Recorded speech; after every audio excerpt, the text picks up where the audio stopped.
Walking the third floor of the downtown Hinds County Jail, Coming through with the sheriff. it was dead silence. And that's the way Sheriff Victor Mason likes it. No noise, no problems, and everybody where they should be, behind bars. Where if an inmate doesn't get his way, he'll put a cup in the toilet and flush, flush, flush.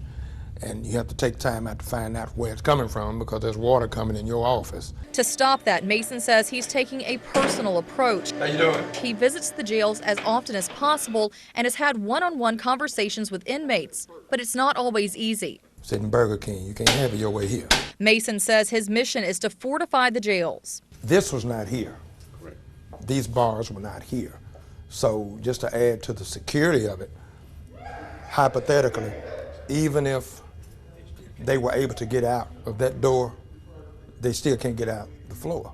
Improvements to the jail were ordered by the Department of Justice under the previous administration of Sheriff Tyrone Lewis. It's become Mason's job to follow through, preventing escapes like we saw in 2015. One of those escapes involved Antwain Dukes, Jerome Moore, and William Smith, who were able to get out of one of these windows because the windows weren't repaired. Now, windows are welded shut using this wire mesh. It was clear.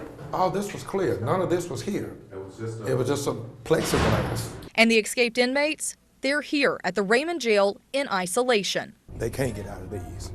But Mason is realistic about what can happen in jail. Any sheriff will tell you, or any administrator over jail, you expect it. Don't ever not expect it. I mean, you expect somebody to walk away from a work detail. You expect somebody to do something stupid. In fact, just hours after this interview was recorded, 3 men did walk off of a work detail. One of the men has turned himself in, but as of Thursday evening, the 2 others were still on the run. When people do escape, and you said it's going to happen again eventually, how do you protect the people in this area, especially with a new hotel being built on the street? We will have an alert system. We have that. I got to check to see if it's still activated. But we have a special response team that will automatically be notified to come down here and surround this place. I caution them to even try that, though. Mason expects to form a plan of action with the Westin Hotel, which will open just down the street from the downtown jail. At the Raymond Detention Facility, I was taken into a unit with inmates behind cell doors, but you notice some things off the bat. The security cameras, the vents welded shut, even the TV cables unreachable by the inmates. All of those changes are recent, but the work isn't done. These doors weren't being secured. Okay. So they were able to call up the yeah, and got out on the roof and got out of here.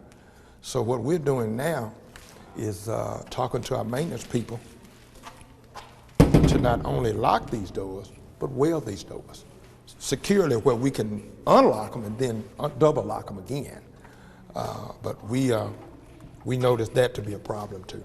Why wasn't something like that noticed and fixed before the riot? I don't know. One of the biggest projects to finish at Raymond is repairing the damage in Pod A after a riot in June that left 2 officers injured and others in trouble for not following policies and procedures. Pod A could be repaired by the end of February. In the meantime, Mason is reevaluating how officers protect themselves. Because I just don't believe a guard should be in a facility with nothing. Right now, guards don't carry weapons. Mason wants them to have mace and tasers. Guards will also go through training in March for hand-to-hand combat. Mason says without the right people, things can fall apart.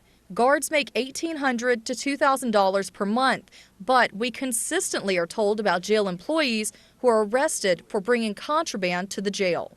You know, when you have an organization, whether it be a detention facility or any kind of agency like that, and I'm gonna go out on a limb to say where you can't really pay your employees what they're worth, they go to other means.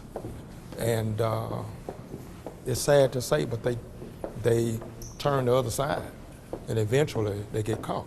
Mason tells me he's currently conducting an internal investigation of employees. He's also restructured the administration. Mason says he found 7 or 8 positions that weren't needed and moved people in those jobs to other positions to save money and time. I don't need 3 people doing the same job. I need 3 people doing different jobs. While Mason is working on the bad things in the jail, he also recognizes the good. He's restarted some programs like this Bible study. I know with the word of God, I cannot fail now. Is there anything I can do, let me know. And I mean that. So y'all be safe. Stay in that word.